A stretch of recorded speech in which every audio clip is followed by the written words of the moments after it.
Full of Life, Chapter 6. Is America pro-life? Is America pro-life? If you want to find out, go into the streets and the people will tell you. As they do this, they display pro-life signs to remind people of the injustice that is committed daily in this country. When I have been praying with my fellow pro-life friends, I've noticed that the majority of the feedback we receive from the public is overwhelmingly positive. Only rarely will somebody feel the need to be rude with a vulgar comment. When movements are grown from the grassroots, you really get a sense of how the people in a nation really feel. I believe most Americans believe in the rights of the unborn. Approximately 4,000 babies are aborted every day as the rest of us enjoy our days in peace and freedom. If America is the land of the free, why are the unborn denied this privilege? Deep down, Americans know that abortion is wrong. Of course, the mass media chooses to ignore this as they provide quite a slanted liberal view with the hopes of deceiving the people. The truth cannot be ignored, though. Even when couples go for an abortion, they frequently express sorrow for what they are about to do, and then proceed with ambivalence. If it wasn't morally wrong, they wouldn't have any struggle or trepidation before making such a critical decision. Unfortunately, many couples buy the lie that the abortion industry sells them, which is, there is no hope. That's the same message that the mass media projects. Of course, this is largely done by layers of lies that distort the truth and even ignore the scientific facts regarding life in the womb. If the mass media were honest, why wouldn't they be open to a debate regarding the matter? At all costs, they avoid the facts as they deceptively prey on the feelings of those in a precarious situation. They rely on slogans which incite fear in the hearts of those who are in a fragile state, and they manage to manipulate the masses without an honest display of the facts. They falsely give the impression that most Americans are pro-choice. Where does this leave us? How do we get out our message of love for both the woman and the baby?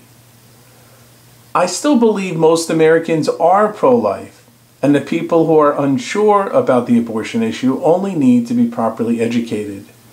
If a person is sincere and willing to look into it with an honest heart, I feel confident they will eventually become pro-life.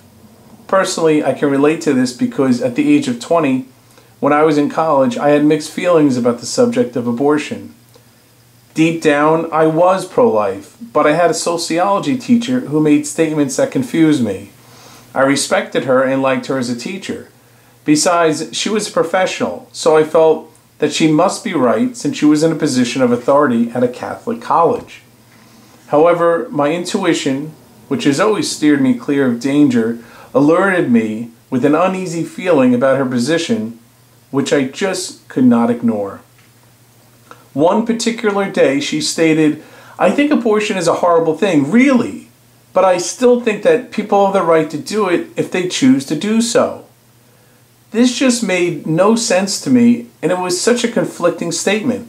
After all, if abortion is so horrible, then why should anybody have the right to do it? Did she really believe that it was horrible? Since she was my professor, I respected her, but I still had doubt within me. I struggled with this, and it kept gnawing at me. I knew that I needed to get to the bottom of this, and I could not continue feeling ambivalent on this issue. It was just too important. One day it happened. It actually seemed to happen by accident. I was watching EWTN, Eternal Word Television Network, as Father Frank Pavone, the founder of Priests for Life, was speaking on abortion.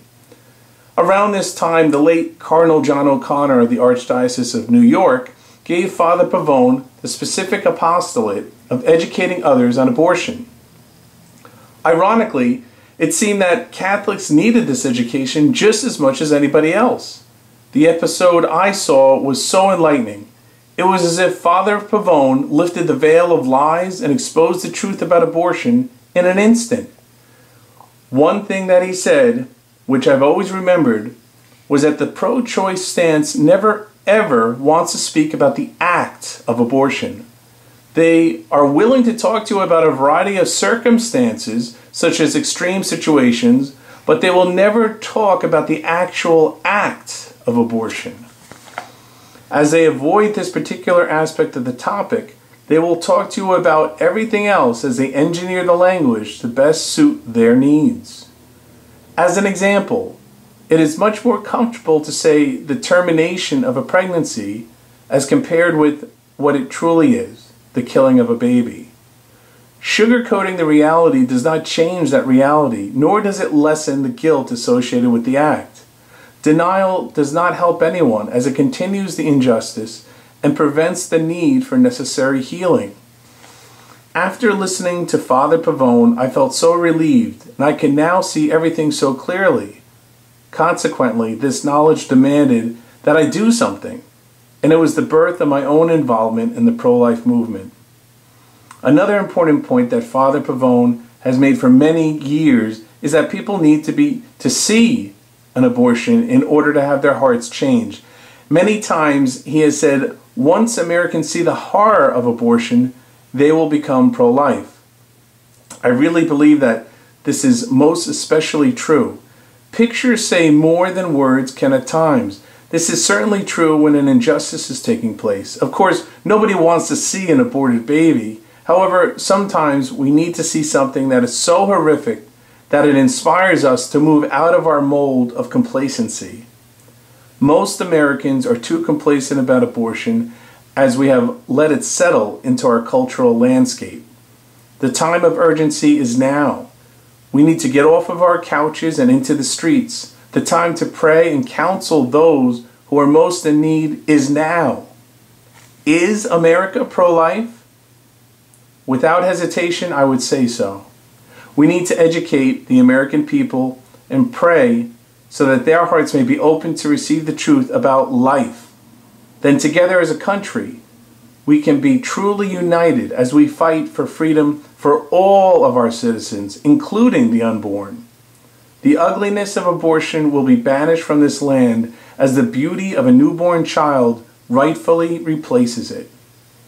As Americans, we can then proudly stand next to one another as we declare liberty and justice for all.